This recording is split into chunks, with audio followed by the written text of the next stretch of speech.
Hello, this is Carria again, and first things first is I want to thank everybody for subscribing. We now have almost 600 subscribers, and that is so amazing, and it's happened so quick. I think I need lotion in my hands.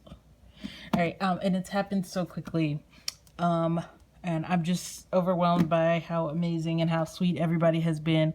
Because everybody usually says that YouTube commenters are like the worst people on earth, but you guys have been really sweet and really amazing. And as always, the main thing of today's video is to implore you to take the time to make a color chart.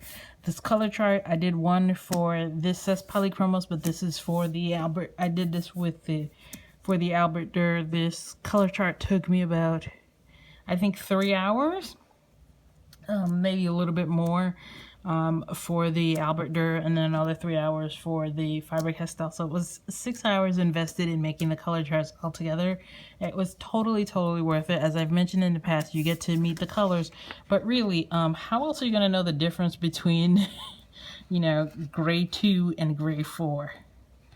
Cold gray 2 and cold gray 4. I mean, like, you're not going to know that off the top of your head, but if you have a chart for it, you can see and you can go back to it and you can be like, oh, that's the difference between, you know, like leaf green and pine green. By the way, I love pine green. It's one of my most used colors. So this is a chart that you should make. I also love dark indigo. I pretty much use dark indigo for almost every drawing that I've ever done. So because when you can, so in the back, like let's say you buy it and in the back it gives you this chart, but this isn't really that helpful because it's a different material.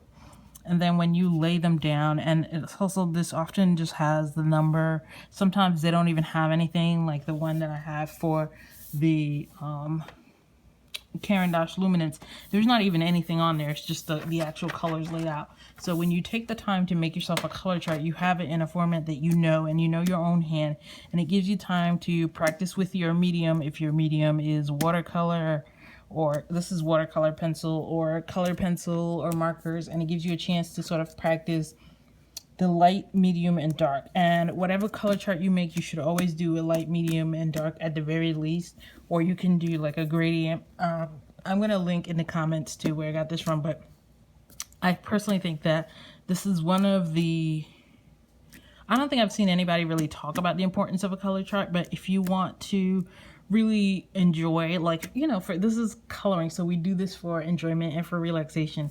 And if we really want to enjoy ourselves, like, to me, it's really like, it's a great de-stressor to not have to worry about, you know, like, oh my god, like, how is this color going to come out on a piece of paper? So by doing this, I save myself a lot of stress, and I save myself a lot of energy. I can just focus on coloring and just have my colors and just have my color charts on the color charts. And if, you know, anybody at Faber Castell is watching this, I would love for Faber Castell to make one that had all 120 colors so that you could use it, so that you didn't have to try to figure out a, you know, jerry-rig a solution to this problem of only having 60 colors. Don't really understand what the value is of a color chart. Make one, you'll really appreciate it, and you totally won't regret the time that you've spent making one. So thank you, and I will see you next time. Don't forget to like the video. If you like the video, subscribe to my channel. We just reached 600. As I said earlier, I would love to be, you know, much higher. So let me know if you have any questions, and thank you again, and have a great day.